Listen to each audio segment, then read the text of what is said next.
What is up, guys? My name is Santiago Castro and welcome back to Food for Thought. And today we're talking about how perfectionism is actually holding you back. Everything starts with our thoughts.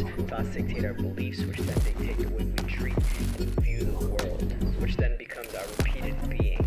And that is our personality, which then is our personal reality. So I know what you may be thinking. You may be thinking, well, perfectionism is actually good to me. I've actually been able to do really good stuff with perfection, or I'm actually, just hold myself to a high standard. But in reality, those are all lies. You're lying to yourself. Yeah. And the reason why I say that is because I actually speak from experience. Perfectionism is something that I've actually been struggling with for a long time. And to this day, I'm actually, intentionally trying to chip away at it because it's actually something that's been holding me back. And I didn't really realize that till last year. And what I realized was that perfectionism is just a fancy word for procrastination. So let's break it down. What is the definition of procrastination? What's the definition of perfectionism? So the definition of procrastination is the action of avoiding something. And the definition of perfectionism is the refusal to accept any standard short of perfection. Now, for me, I actually struggled with this pretty much most of my creative life. Then it kind of leaked into my business life and even, within some of my personal life, right? As a creative, you sometimes hold a high standard, or you feel like, you see people doing these amazing things and you kind of put yourself in almost a comparison perspective where you're not looking at your work as your work, you're looking at your work against someone else's work. And you're thinking, okay, how can I make it better? Or how can I make it look like theirs? Or how can I make it, not suck? You suck. And for me personally, I saw this in my creative life, my personal life, and even my business life. I saw within my creative life where I would try to hold myself to a high standard of videos and photography and graphic design, all these things that I love to do, to a point where I actually felt like I was holding myself to such a high standard of perfection that I would actually never even do things. I wouldn't do videos because I felt like it wouldn't meet that expectation. Or within my personal life, where I would actually get into the habit of going to the gym and I would have my meal plans, I would have my workouts, and then if I missed a workout or if I missed a meal, I felt like I fell out of that perfection and now it's not even worth continuing. I quit.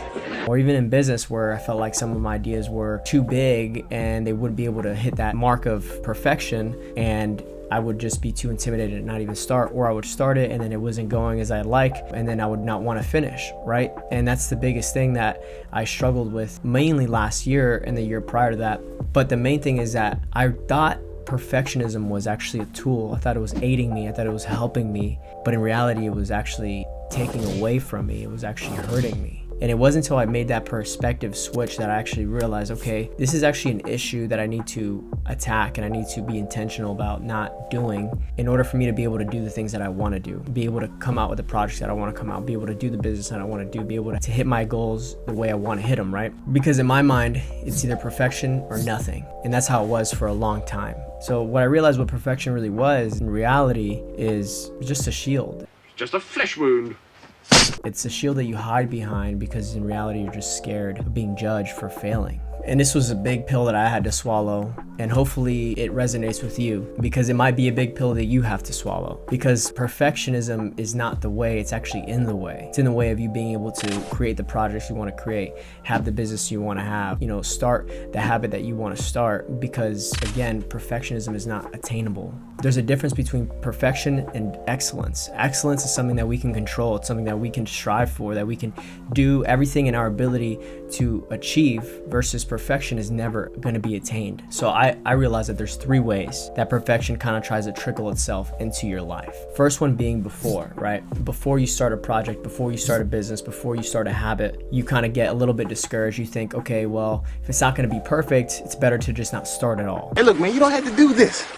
Then you have the second one, which is during, right? During is when you start the project, but then you start to get a little bit discouraged because you don't see it kind of coming to fruition the way you want it to. And then it's just easier to just walk away. And the last one is after. So after you finish your project, or after you start, whatever it is you wanted to start, then you start to see flaws. You start to poke out all the flaws. You say, I'm not that good at that. See, this didn't come out too good. And it's easier to just not do it again. If you notice, there's a constant theme within each phase. It's always easier to be a perfectionist. The reason why is because it's easier to either not start, easier to walk away, or easier to not do it again.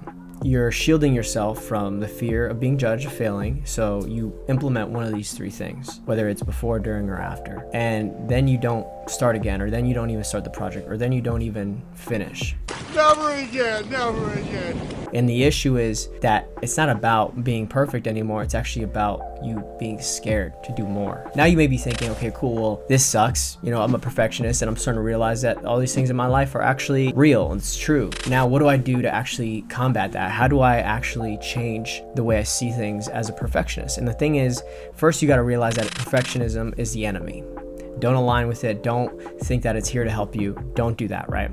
The second thing is then to be consistent. And I know that word is super overused, but in reality, consistency is what's going to overcome that need to want to quit or not start or not do again, right? Because it doesn't matter whether the idea sounds like it's not going to be attainable to your view of perfection, you do it anyways. It doesn't matter if it's not coming out how you want it to, you finish it anyways. It doesn't matter if it didn't come out well, you try again and you do better. Victory. Because at the end of the day, consistency is what's going to push past every single one of those phases, and then you're going to start to get better and better and better at what you do, and then you're going to then achieve excellence, which is the best form that we as human beings can achieve. I hope this helps you out. I hope you were able to digest this and apply it to your life. Don't forget to hit the like button, comment, subscribe, tell your friends. It does help out, and I'll see you in the next one.